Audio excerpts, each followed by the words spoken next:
សូមចម្រើនពរញាតិញោមទាំងអស់គ្នាសប្បុរសជនទាំងអស់គ្រប់ទិសទីទាំងអស់ពរដោយខ្ញុំគណៈអាត្មាភាពភិក្ខុសន្តិធម្មបាលដើមសវណ្ណរួមជាមួយនឹងក្រុមការងារនិងនិមន្តទៅចុះជូនអំណោយផ្ទាល់ដល់កងទ័ពជួរមុខរបស់យើងពរហើយក្នុងនោះផងដែរយើងមានសម្ភារៈមួយចំនួនហើយប៉ុន្តែក៏យើងនៅមានការខ្វះខាតសម្ភារៈជាច្រើនទៀតផងដែរហើយតម្រូវការដែលយើងចង់តម្រូវការដែលយើងនឹងត្រូវយកទៅហើយក៏ដូចជាបណ្ឌបាតញាតិញោមទាំងអស់គ្នាផងដែរសប្បុរសជនគ្រប់គ្នាផងដែរយើងត្រូវការដូចជាមានងៀតគោមីត្រីខប្រហុកឆាបុកកតុយហេះពងទាទឹកសុទ្ធភេសជ្ជៈសាប៊ូកក់សក់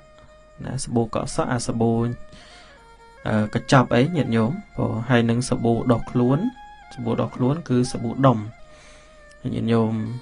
ព្រោះងាយស្រួលដល់កងទ័ពរបស់យើងគាត់យកទៅប្រើប្រាស់នៅក្នុងបន្ទាយហើយមានសាប៊ូបោកខោអាវ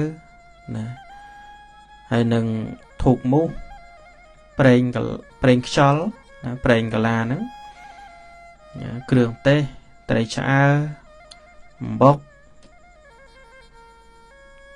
ហើយជាពិសេសសូមបណ្ឌបាតញាតិញោមទាំងអស់គ្នាផងដែរអំពី power bank ដោយសារពួកគាត់នៅក្នុងព្រៃត្រូវការ power bank ញាតិញោមហ្នឹងគាត់ជាការសំណូមពររបស់គាត់ហើយជាអ្វីដែលគាត់ប្រាប់អំពីភាពខ្វះខាតមកញោមចឹងសូមញាតិញោមជួយបានម្នាក់បន្តិចទៅសម្រាប់ជនគ្រប់គ្នាទាំងក្នុងនិងក្រៅប្រទេសដើម្បីយើងយកទៅចែកជូនពួកគាត់នៅក្នុងពេលឆាប់នេះហើយញោមជាពិសេស power bank ញោមpower bank អាចមួយម្ដុំខ្ទង់25ទៅ30អីយើងយកល្មមដើម្បីជូនពួកគាត់ហើយញាតិញោមចង់ឧបត្ថម្ភអីក៏បានដែរដើម្បីយើងយកមកទៅជូនពួកគាត់ផ្ទាល់តែម្ដងយកទៅជូនពួកគាត់ផ្ទាល់តែម្ដងហើយចឹងទេក៏សង្ឃឹមថាញាតិញោមនឹងចូលរួមឧបត្ថម្ភទាំងអស់គ្នាដើម្បីជាការគាំទ្រជាការលើកទឹកចិត្តដល់កងទ័ពរបស់យើងដែលគាត់កំពុងតែការពារ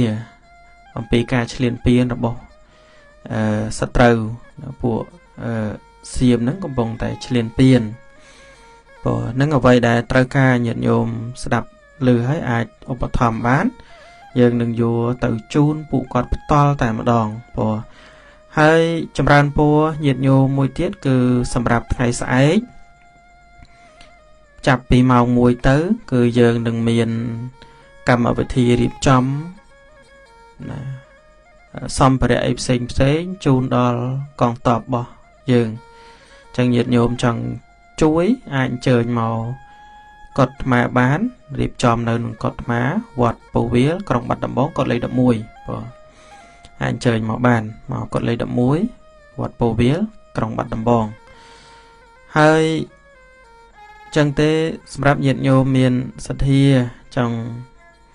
ឧបត្ថម្ភជាសាប៊ូជាប្រេងខ្យល់ជាគ្រឿងទេសសាប៊ូកក់សក់ទឹកសុទ្ធភេសជ្ជៈងៀតគោអីអំបុកអីក៏ដោយជាពិសេស power bank សង្ឃឹមថានឹងបាន power bank ដើម្បីយកទៅជូនពួកគាត់ចឹងញាតិញោមអាចអញ្ជើញចូលរួមបានអាចតាក់ទងមកតាមរយៈប្រព័ន្ធ Facebook ក៏បានអាចតាក់ទងមកទូរស័ព្ទដៃរបស់អាត្មាផ្ទាល់ក៏បានមាន3ប្រព័ន្ធគឺប្រព័ន្ធទី1 011 30 0671ប្រព័ន្ធទី2 smart zone 7 cốt 7 cốt đọc bầm bel đọc 7 zone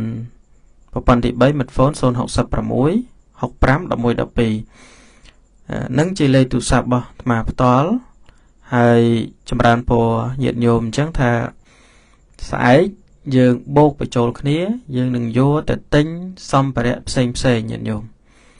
ដើម្បីវិច្ចខ្ចប់ទៅយើងនឹងយកទៅជូនដល់កងទ័ពរបស់យើងណាហើយចម្រើនពរបញ្ជាក់បន្ថែមអញ្ចឹងថាថ្ងៃស្អែកពេលរសៀលចាប់ពីម៉ោង 1 ទៅ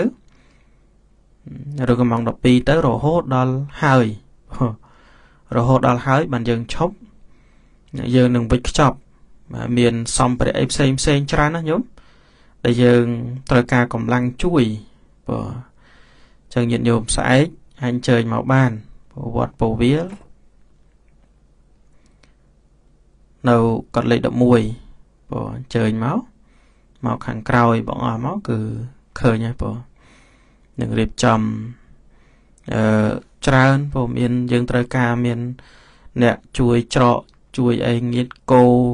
ងៀតអីណាញោមហើយមានអ្នកជួយឆាប្រហុកច្រាំសាច់ជ្រូកអីរៀបចំសាប៊ូច្រកស្ករច្រកប៊ីចេងច្រកណែ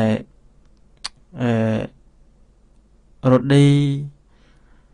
អីចឹងទៅហ្នឹងសិតតែត្រូវការកម្លាំងមកជួយព្រោះចឹងស្អែកហ្នឹងគឺយើងត្រូវការកម្លាំងច្រើនដែរញោមចឹងសម្រាប់ញោមអាចមានពេលឆ្លៀតមកជួយបានព្រោះអាចអញ្ជើញមកល្ងាចមកញោមដើម្បីជួយជាកម្លាំងហើយដើម្បីជួយរៀបចំទាំងអស់ហ្នឹងខ្ញុំកណាយកទៅជូនពួកគាត់ផ្ទាល់តែម្ដងញោម